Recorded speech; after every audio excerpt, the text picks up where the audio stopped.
Hi friends, ನೋಡಿ ಇವಾಗ swimming ಮಾಡ್ಕೊಂಬಂದು ಸುಸ್ತಾಗಿದೆ. ಸ್ನಾನ ಎಲ್ಲ ಮಾಡಿಕೊಂಡು ಫ್ರೆಶ್ ಅಪ್ ಆಗಿ ಊಟ ತಿನ್ನಕ್ಕೆ ಹೋಗ್ತಾ ಇದ್ದೀವಿ. ಬನ್ನಿ ಹೋಗೋಣ.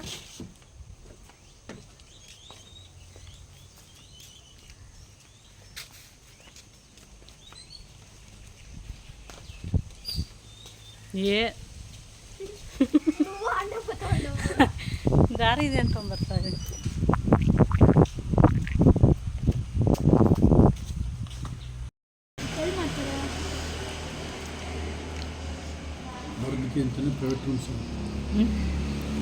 ಹೇಗಿದೆ ಟೇಸ್ಟು?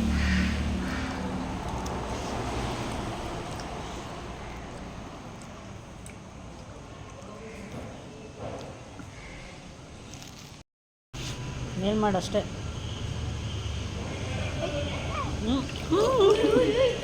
ಸ್ಲೋ ಅಂತಾರೆ ಅಲ್ವಾ, ಭಯ ಅದಕ್ಕೆ ಯಾರೂ ಮುಟ್ಟಲ್ವೇನೋ, ಭಯ ಬಂದ್ಬಿಟ್ಟು ಹೋಯ್ತು. ಅಷ್ಟು ಫಾಸ್ಟ್ ಸ್ಲೋ అంటే అంతే అమ్మో.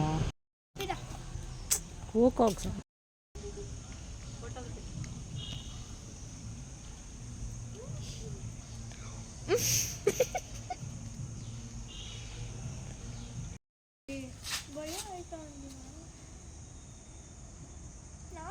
ನಮ್ಮನೆ ಚಿಕ್ಕ ಮಗು ಆಡ್ತಿದೆ ನೋಡಿ.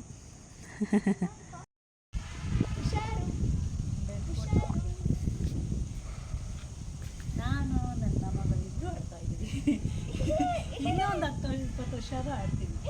ಎಲ್ಲರೂ ಅನ್ಕೋಬೇಕು ಕತೆ ವಯಸ್ಸಾಗಿದ್ರು ಆಡ್ತಾಳೆ ಅಂತ. ಇನ್ನೂ 10-20 ವರ್ಷ ಅಲ್ಲ, ಆ ಕತೆ ವಯಸ್ಸಾದ್ರು ಇನ್ನೊಂದು 4 ವರ್ಷ ಆದಮೇಲೆ ಎದ್ದು ನಿಂತ್ಕೊಂಡು ನೀನು ಅವಾಗ ಆಡೋದು ಬೇಡ. ಈಗಲೇ ಎದ್ದು ಕುಂತ್ರೆ ಎದೊಳಕ್ಕಾಗಲ್ಲ, ಸೋ ಅಂತೀಯ. 4-5 ವರ್ಷ ಆದರೆ ಮೇಡಮ್ ನೀವು ಎದ್ದು ಕೂತ್ಕೊಳ್ಳಿ. ಎಲ್ಲ ಮುರ್ಕೊಂಬಿಡ್ಬೇಕು ಗಟ್ಟಿ ಇದ್ದಾಗಲೇ.